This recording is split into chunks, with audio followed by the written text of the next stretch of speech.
আসসালামু আলাইকুম রহমতুল্লাহি ওয়াবারাকাতুহ। প্রিয় দেশবাসী, ছোট্ট মনে বড় কথা বলতে নাই তবু না বললা নয়। বাংলাদেশ ১৬ই ডিসেম্বর একটি স্বাধীনতা সার্বভৌমত্ব, ২৬শে মার্চ, ১৬ই ডিসেম্বর, ২১শে ফেব্রুয়ারি এটা আন্তর্জাতিক পর্যায়ের জিনিসে পরিণত হতে হবে। আন্তর্জাতিক পর্যায় বলতে আমি বুঝাই বাংলাদেশের সীমানায় যারা বাংলা ভাষায় কথা বলে এখানে জড়িয়ে রয়েছে শুধু ১৮ কোটি লোক নয়।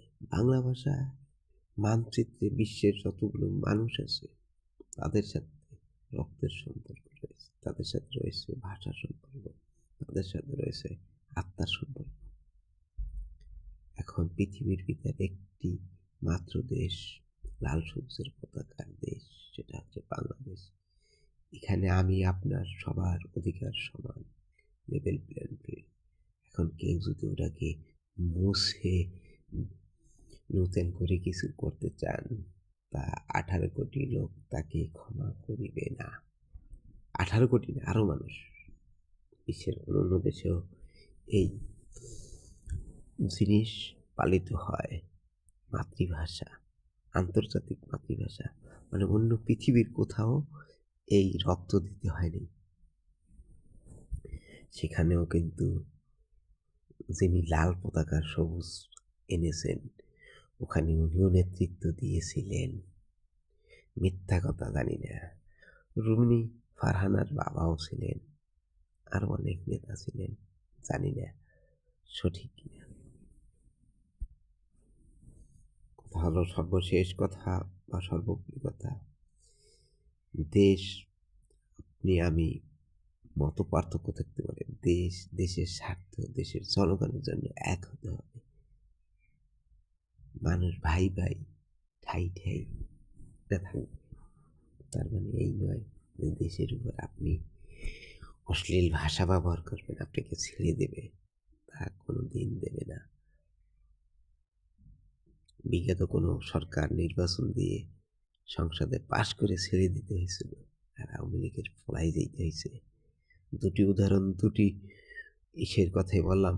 আর এরশাদ জবরদখল করে একটি রাজনীতি গঠন করে দেশ চালাইতে চেয়েছিল, তাকেও পদত্যাগ করতে হয়েছে। তিনজনরা দেশ চালাইছে, তাদের তিন পরিণতির কথা বললাম। আবার কাউকে কোনো কোনো মহলকে রাতের অন্ধকারে বা দিনের অন্ধকারে গুলি করে মেরে ফেলা হয়েছে, এটাও কাজ যারা করেছে এটাও জঘন্যতম কাজ। আর যারা জবরদখল করে দেশ চালাইতে চায় সেটাও একটা জঘন্যতম। তাতে আমার বাপ ভাই বোন যেই হয় না কেন, কাউকেই ক্ষমা জনগণ করবে না। স্পষ্টবাদী, স্পষ্ট কথা স্পষ্ট মনে রাখতে হবে। আমি পাবো, আমি করব, আমি খাবো, এই কথাটা হবে না। প্রত্যেকটি ওয়ার্ড, প্রত্যেকটি গ্রাম, প্রত্যেকটি মহল্লা, প্রত্যেকটি ইউনিয়ন, পৌরসভা, সিটি, সিটি কর্পোরেশন, প্রত্যেকটি জায়গায় মগের মূল্য ত্যাগ করিতে হবে, নতুবা বাংলাদেশে তাদের কোনো স্থান হবে না। সে যে দলের হোক, সন্ত্রাসী কোনো দলের হতে পারে না। মব সৃষ্টি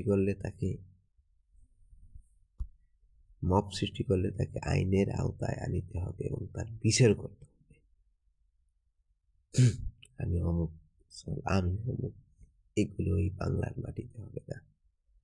তাই যদি হতো হাসিনার পলাতে হতো না, আর খালেদা জিয়ার প্রধানমন্ত্রী হয়ে পদত্যাগ করতে হইতো না, আর এরশাদেরও ছেড়ে যেতে হতো না।